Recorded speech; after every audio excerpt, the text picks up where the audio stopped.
Hello friends, today we'll be starting with a new topic, that is evolution.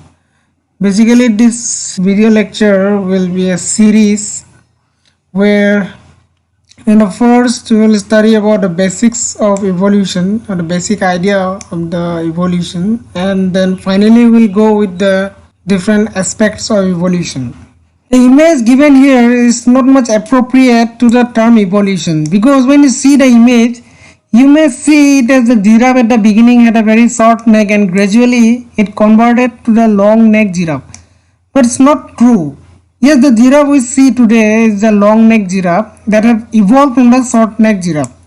But the thing that needs to be kept in mind is that during the evolutionary period from short neck to the long neck giraffe, there was both short neck giraffe and long neck giraffe and also intermediate giraffe. And both of them competed for food, space, and also various other things. The short neck could not get enough food when there was not enough short shrubs present. And the long neck and the intermediate neck could somehow manage their food because they have the opportunity to eat the tall plants, the leaves of the tall plants. So this is when natural selection acted. Thus the short neck giraffe got lost in time as they could not afford their eating habits, and as the shrubs got ended, they also got lost in time, and the long neck giraffe got favor from natural selection to produce and to eat the tall trees, and thus today we can see only the long neck giraffe. So to define, evolution is the change in the characteristic of a species over several generations and relies on the process of natural selection. The theory of evolution is based on the idea that all species are related and gradually changes over time. Evolution relies on there being genetic variation in the population which affects the physical characteristic of an organism. And some of these characteristics may give the individual an advantage over other individual, which they can pass on to their offsprings. So there are different theories given by different naturalists, different biologists, evolutionary biologists.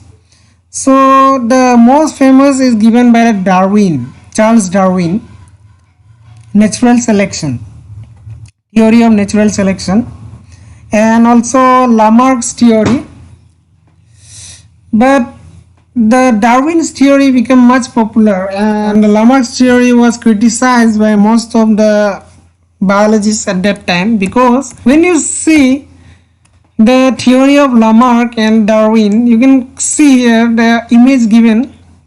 This is the theory of Lamarck, and it says that, see here you can find two species of giraffe that are present, and in the species, in the population of the giraffe, you find that there are not much variation.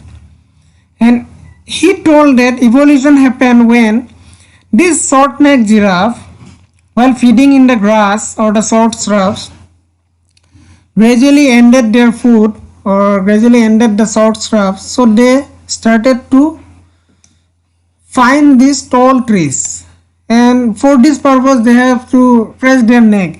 This ended in long neck giraffe, but this is not a true, because evolution doesn't happen like that.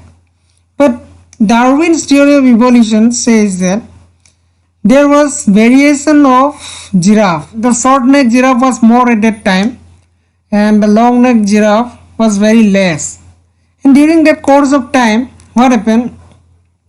When the shrubs ended because of vigorous eating by the short neck giraffe, this long neck giraffe got the opportunity because they had long neck and they could feed on the long trees or the tall trees, and due to which natural selection came into act and they could get benefited from this feeding habit. And finally the short neck giraffe got lost in time and the long-necked giraffe could produce the offspring, and they continued their journey, where today in today's world you can see this long-necked giraffe.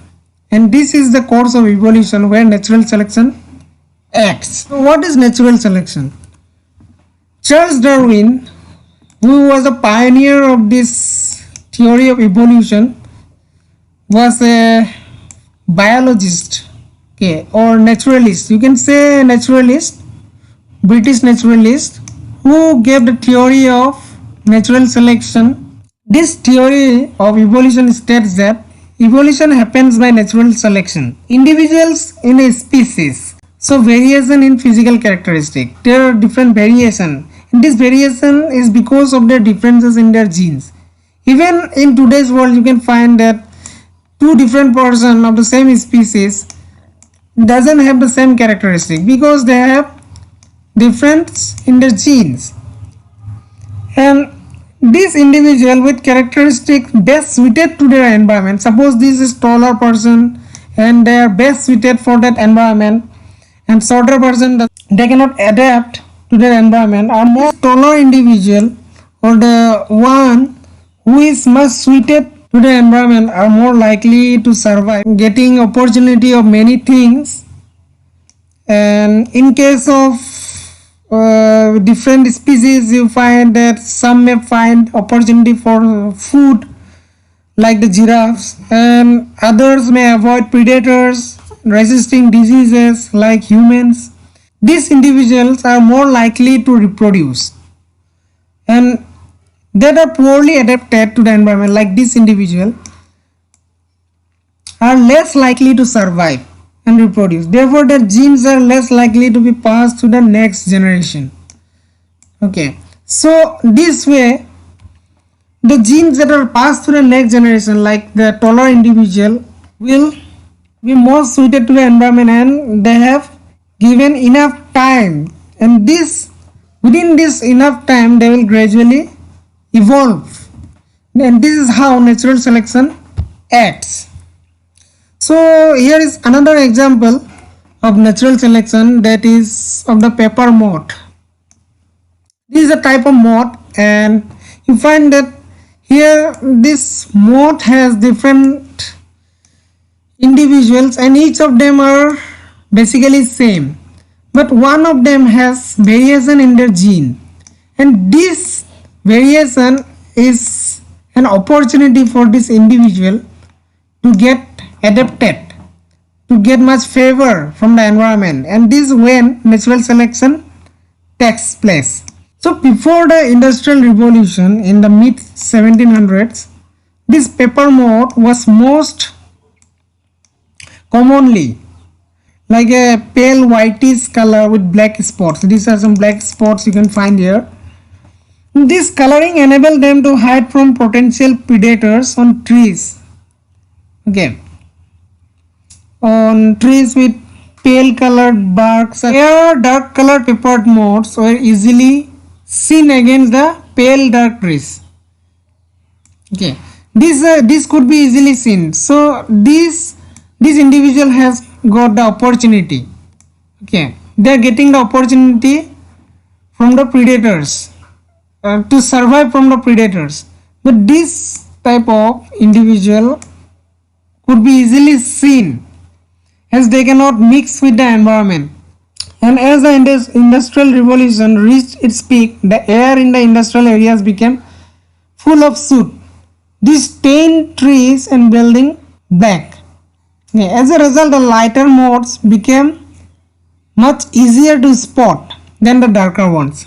Now see, as the industrial revolution came to its peak, so at that time these individuals are again getting the benefits now.